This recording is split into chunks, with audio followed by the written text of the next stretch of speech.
उधर यार तुम सरदार वल्लभ भाई पटेल की 150वीं जयंती को लेकर रन फॉर यूनिटी झंडी दिखाई, क्या कहना चाहेंगे?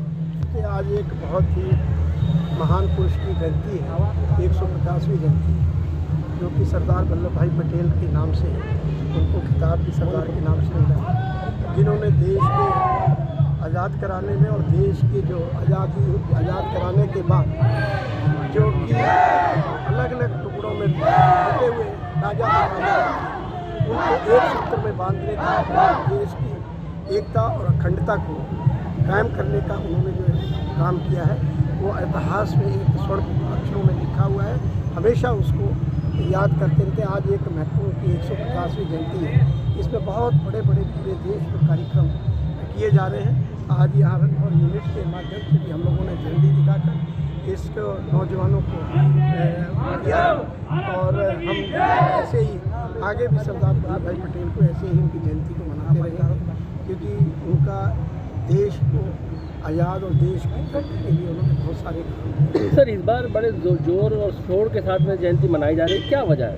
देखिए, ऐसा है, जब से माननीय प्रधानमंत्री अपने नरेंद्र मोदी जी आए हैं, लगातार महापुरुषों, चाहे राजनीतिक महापुरुष हों चाहे दूसरे महापुरुष हों हमारे, उनका हमेशा सारी सबकी जयंतियाँ और पूरा हास उल्लास के साथ मनाने का हम लोग काम कर रहे हैं। और सरदार वल्लभ भाई पटेल जी का 150वीं जयंती बहुत बड़ी बात है, कि जिसके कारण एक पूरे इतिहास में लिखे हुए पन्नों को आज माननीय प्रधानमंत्री जी खुद उनके वहाँ पे जो मूर्ति है उन पे कार्यक्रम, बहुत ही ऐतिहासिक कार्यक्रम आज वहाँ पे हो रहा है। और उन्होंने आज घोषणा भी करी है कि हमेशा हर साल इसी तरह से बहुत सारी सेनाओं की परेड, सांस्कृतिक कार्यक्रम और सारे कार्यक्रम वहाँ पे हुए हैं, ऐसे ही होते रहेंगे, क्योंकि सरदार वल्लभ भाई पटेल का बहुत बड़ा योगदान देश के लिए है। तो इसलिए हमको सबको उनको आदर्श मानते हुए उसको मनाना चाहिए। सर, जैसे 15 अगस्त 26 जनवरी को परेड होती है, उस परेड का भी ऐलान किया है अमित शाह जी ने कि जयंती के उपलक्ष्य में परेड कराई जाएगी। गुजरात में आज परेड भी है।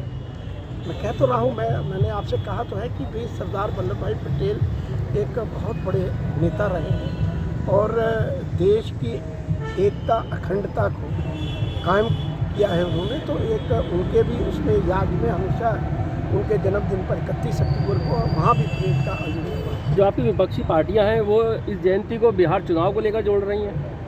देखिए, मैं कहता हूँ विपक्षियों की मेरे ख्याल में बुद्धि भ्रष्ट हो गई है कि वो आदर्श सबके थे, देश सबने मिलकर आज़ाद कराया है, और जो हमारे ऐसे महापुरुष हैं उनको इस राजनीति नहीं होनी चाहिए, उनके कार्यक्रमों में शामिल होना चाहिए, उनके कार्यक्रम करना चाहिए। बिहार चुनाव में आप भी जाएंगे? बिहार जाएंगे।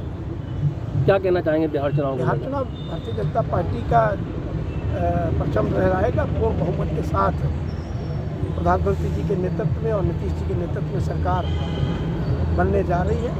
और क्योंकि जनता हमेशा जनता के साथ सरकारें जुड़ी रही हैं, लगातार 20 साल से वहाँ पे सरकार है, तो उसमें कोई दो राय नहीं।